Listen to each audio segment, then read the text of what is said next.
आज हम शिक्षा का अधिकार अधिनियम 2009 के बारे में टॉपिक नोट्स पब्लिकेशन यानी 2 क्वेश्चन आते हैं, 4 नंबर के आते हैं।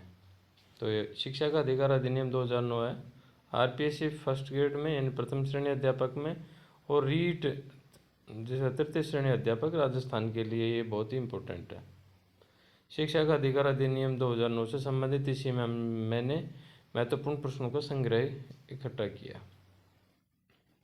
CTET, REET, all state TET, RPSC, RSSB और डीएसएसबी, केवीएस, एनवीएस, इसमें भी मैंने जो भी प्रश्न थे उसमें मैंने जोड़ा है।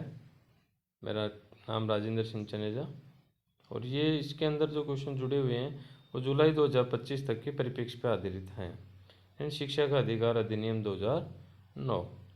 चलिए हम बात करते हैं 2009 के बारे में। यदि आप ये पीडीएफ प्राप्त करना चाहते हैं तो आप मेरे नंबर पे व्हाट्सअप कर सकते हैं। देखिए, इन लोगों ने मेरा सहयोग किया था।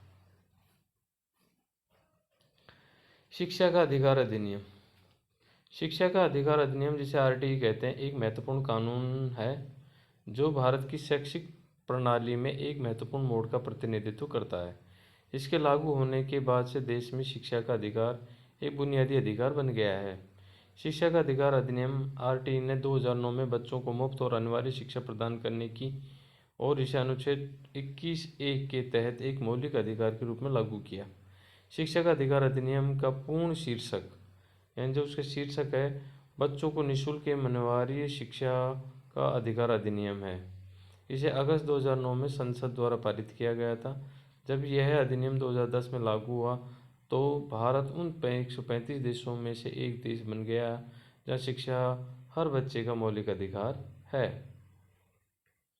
यानी भारत 135वां देश है। उससे पहले 134 देशों ने आरटीई को एक तरह से लागू कर लिया था मौलिक अधिकार के रूप में।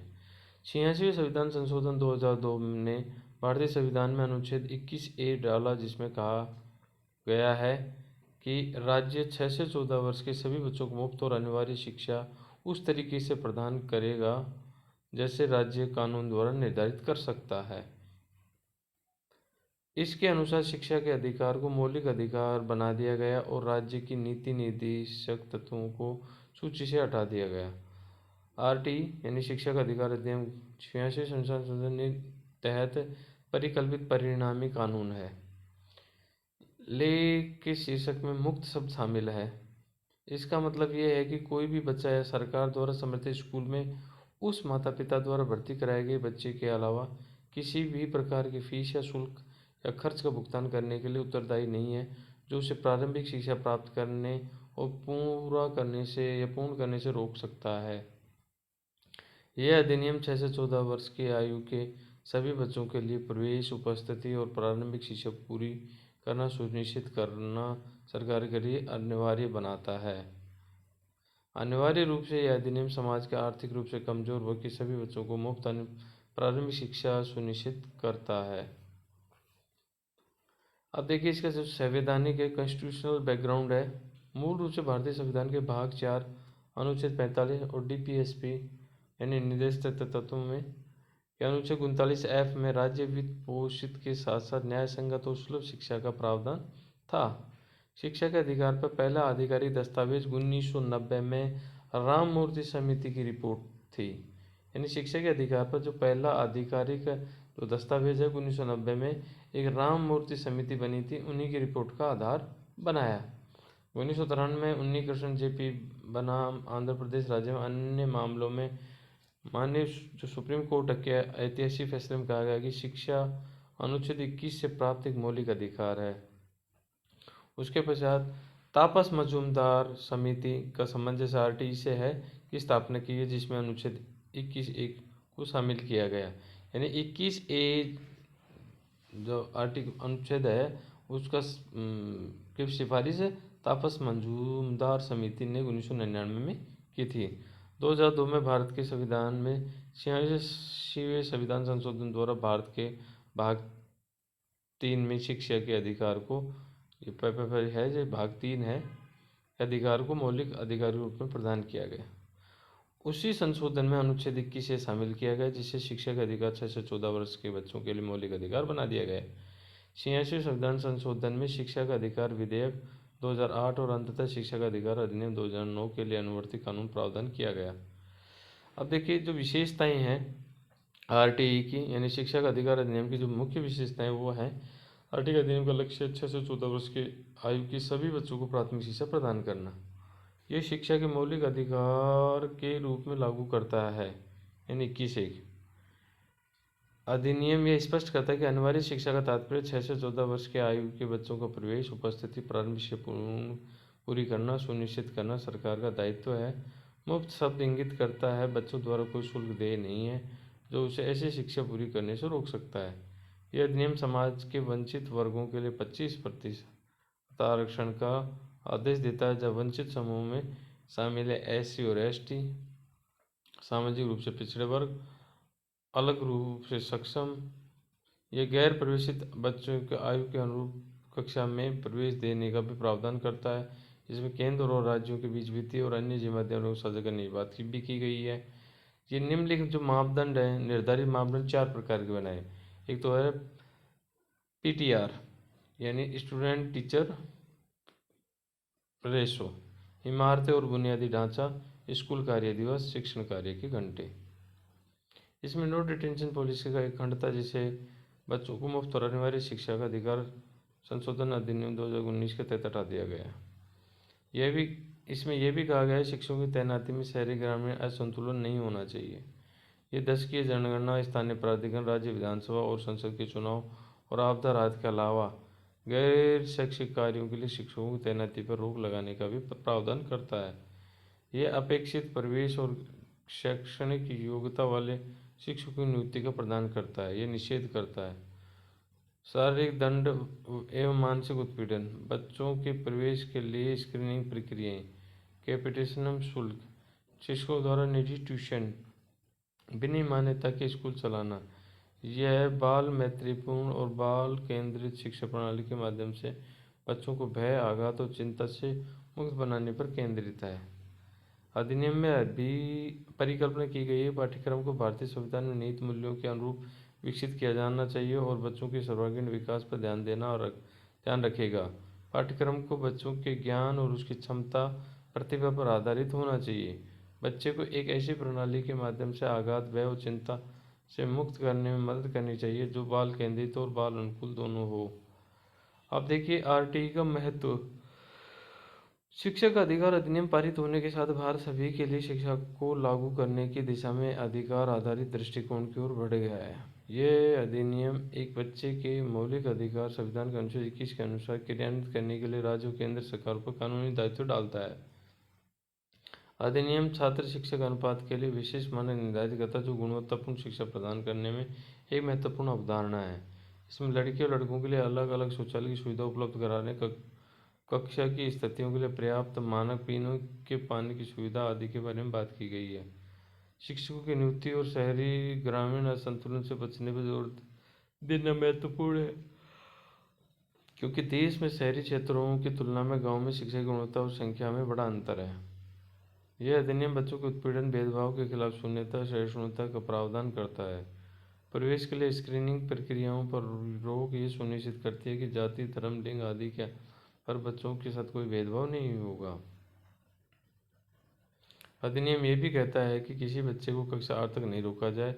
इसने स्कूलों में ग्रेड युक्त सीखने के परिणाम प्राप्त करने के जन्म सतत व्यापक मूल्यांकन सीसीई प्रणाली की शुरुआत की। अधिनियम सभी प्रारंभिक विद्यालयों में सहभागी लोकतंत्र और शासन को बढ़ावा देने के लिए प्रत्येक स्कूल में एक स्कूल प्रबंधन एसएमसी का गठन का प्रावधान करता है।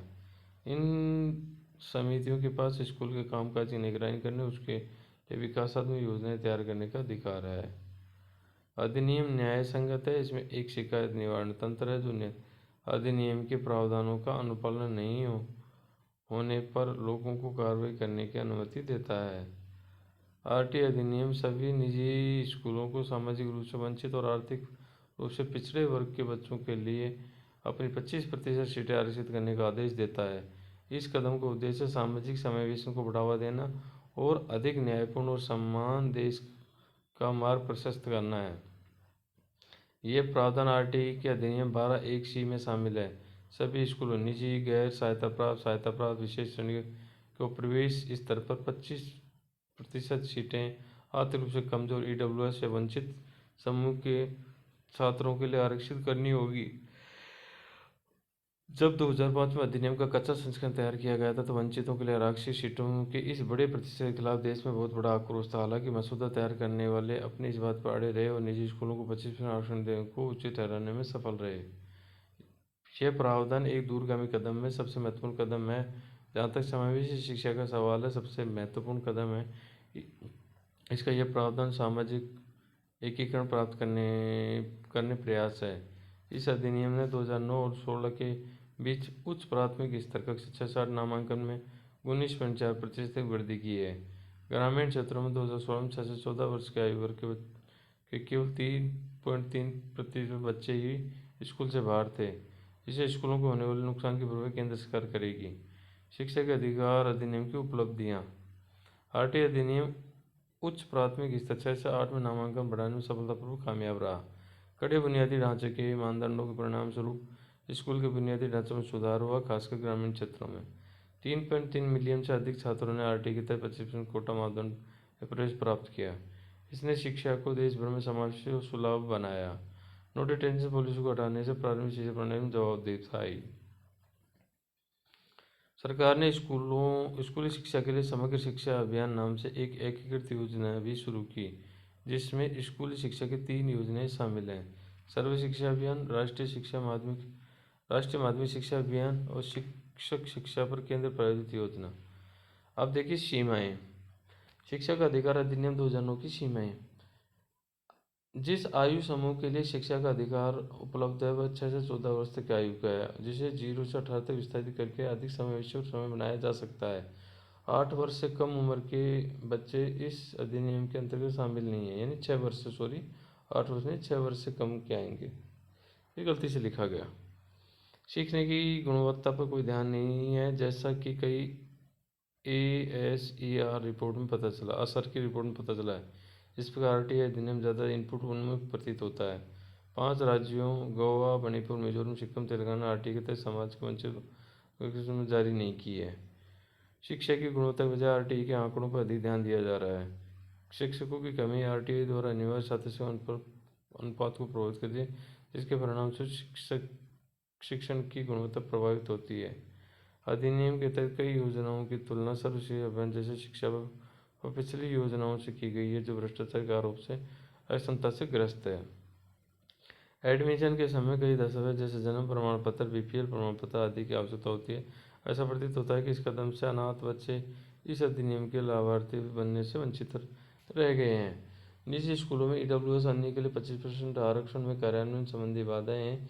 इससे अंदर कुछ चुनौतियां माता पिता के प्रति भेदभावपूर्ण व्यवहार, छात्रों द्वारा एक अलग सामाजिक सांस्कृतिक परिवेश में फिट होने के अनुभव की जन्य कठिनाइयाँ हैं। कक्षा 9 तक नेहरू के संबंध में 2019 में अधिनियम में एक संशोधन कक्षा 5 और 8 में नियमित वार्षिक परीक्षा की शुरुआत की गई। यदि कोई छात्र वार्षिक परीक्षा में असफल होता है तो उसे अतिरिक्त प्रशिक्षण दिया जाता है और पुनः परीक्षा बैठने के लिए कहा जाता है। यदि पुनः परीक्षा होता है तो छात्र को उसी कक्षा में रोका जा सकता है। यह संशोधन कई राज्यों की शिकायतों के बाद किया गया कि नियमित परीक्षाओं के बिना बच्चों के सीखने के स्तर का प्रभावी ढंग से मूल्यांकन नहीं किया जा सकता। जो राज्य इस संशोधन के खिलाफ थे वे 6 राज्य जिनके पास अधिनियम से अनिवार्य शिक्षा प्रणाली प्रभावी कानून के कारण शिक्षण परिणाम थे: आंध्र, कर्नाटक, केरल, गोवा, तेलंगाना और महाराष्ट्र। अब हम एक ग्लेंस में देखते हैं, एक दृष्टिकोण में। निःशुल्क और अनिवार्य बाल शिक्षा का अधिकार अधिनियम 2009। कुल अध्याय 7, कुल धाराएं 38, बाद में इसे 39 कर दी गई है। कुल अनुसूचियाँ 2 हैं। राज्यसभा में सबसे पहले राज्यसभा में पारित हुआ 20 जुलाई 2009 को, फिर लोकसभा में 4 अगस्त 2009 को और राष्ट्रपति के हस्ताक्षर 26 अगस्त 2009 को। उस समय राष्ट्रपति प्रतिभा देवी सिंह पाटिल थी। गजट में प्रकाशन अगले ही दिन 27 अगस्त 2009 को। संविधान के अनुच्छेदों से जो संबंध है 21A या ए, 29 और 30। मूल कर्तव्यों के संबंध में अनुच्छेद 51A के टैम में यह और गए भारतीय गणराज्य के किस वर्ष में अधिनियमित किए गए, तो ये 60वें वर्ष में अधिनियमित किए गए। अब ये हमारा जो मूल बेसिक फंडामेंटल तो हमने आपको बात की। अब इसके बाद में नेक्स्ट वीडियो के अंदर हम धारा वाइज प्रत्येक धारा और अध्याय, जैसे मोटे तौर पे बात करें तो जो धारा अध्याय 1 है उसका नाम प्रारंभिक है, और प्रारंभिक में 2 धाराएं हैं। अध्याय 2 में जिसका नाम है निःशुल्क और अनिवार्य शिक्षा का अधिकार अधिनियम, जिसमें धारा 3 से लेके 5 तक है। धारा 3 में निःशुल्क और अनिवार्य बाल शिक्षा का अधिकार। 4 में ऐसे बालक जिन्हें प्रवेश नहीं दिया गया या जिन्हें प्रारंभिक शिक्षा पूर्ण नहीं की हुई के लिए विशेष अन्य विद्यालयों में स्थानांतरण का अधिकार। तो अध्याय 3 जिसका नाम है समुचित सरकार स्थानीय प्राधिकारी और माता पिता के कर्तव्य, जिसमें 6 से लेके 11 तक के हैं। समुचित सरकार और स्थानीय प्राधिकारी को विद्यालय स्थापित करने के कर्तव्य। 7 में वित्तीय और अन्य उत्तरदायित्व में हिस्सा बांटना। 8 में समुचित सरकार के कर्तव्य है। 9 में स्थानीय प्राधिकारी के कर्तव्य है। 10 में माता पिता और संरक्षक का कर्तव्य है। और 11वें में समुचित सरकार द्वारा विद्यालय पूर्व शिक्षा के लिए व्यवस्था करना। अब अध्याय 4 देखिए, ये सबसे बड़ा है। अध्याय 4 में देखिए उसका नाम है विद्यालय और शिक्षकों के उत्तरदायित्व है।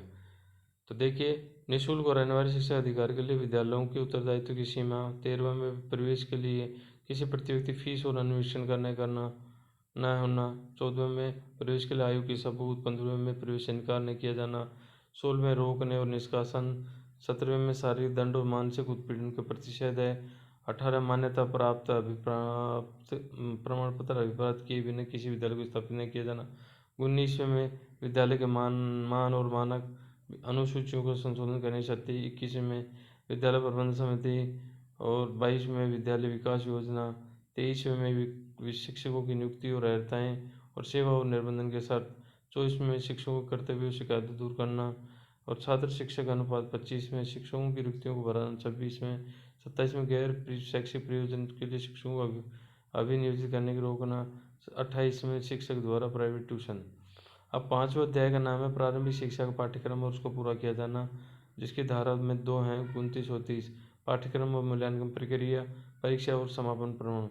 अध्याय 6 बालकों के अधिकार का संरक्षण, जिसमें 31 से 34 से बालकों के शिक्षा के अधिकार को मॉनिटर करना, शिकायतों को दूर करना, राष्ट्रीय सलाहकार परिषद का गठन, राज्य सलाहकार परिषद का गठन। और लास्ट अध्याय 7 जिसका प्रकीर्णन है। 35 निर्देश जारी करने की शक्ति, अभियोजन के लिए पूर्व मंजूरी, सद्भावनापूर्वक की गई कार्रवाई के लिए संरक्षण, समुचित सरकार की नियम बनाने की शक्ति। और अनुसूचियाँ 2 अनुसूचियाँ। इसके बाद प्रत्येक धारा का मैंने इस नोट्स में डिटेल से वर्णन किया है। अनिवार्य जो है निःशुल्क और अनिवार्य बाल शिक्षा का अधिकार अधिनियम 2009 का अधिनियम संख्या तो था 35। यदि जिस वर्ष अधिनियम संख्या बनी वो 35 होता। 26 अगस्त 2009 को ये नोटिफाइड हुआ है और अगले दिन गजट नोटिफाइड हो गया। 6 से 14 वर्ष की आयु के सभी बच्चों के लिए अनिवार्य और निःशुल्क अनिवार्य शिक्षा में उपबंध करने की शक्ति।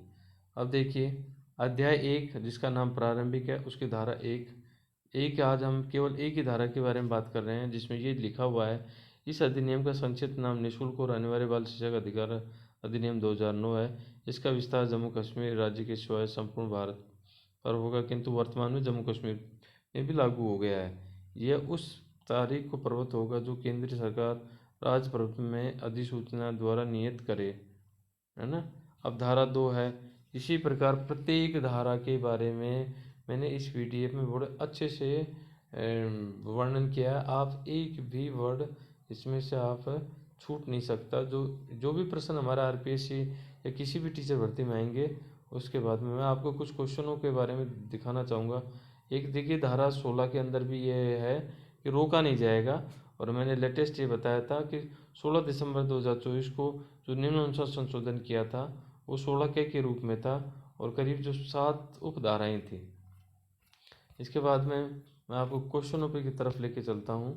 एक मिनट वेट करें सर।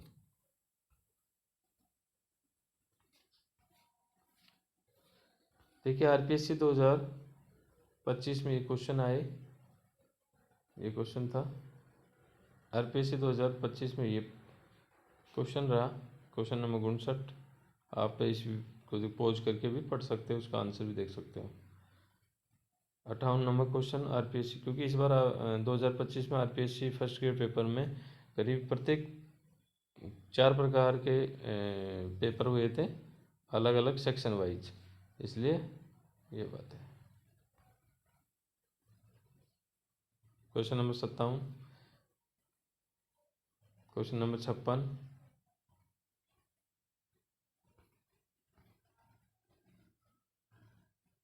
55, ये यूपीएससी प्री में भी आया है और इसके अंदर वो तमाम क्वेश्चन जोड़े गए हैं जो अब तक किसी न किसी परीक्षा में पूछे गए हैं। तो आप ये मेरे व्हाट्सएप नंबर हैं, आप इस पर लिख के भेज सकते हैं। आपका एक भी क्वेश्चन इससे बाहर नहीं जाएगा। धन्यवाद।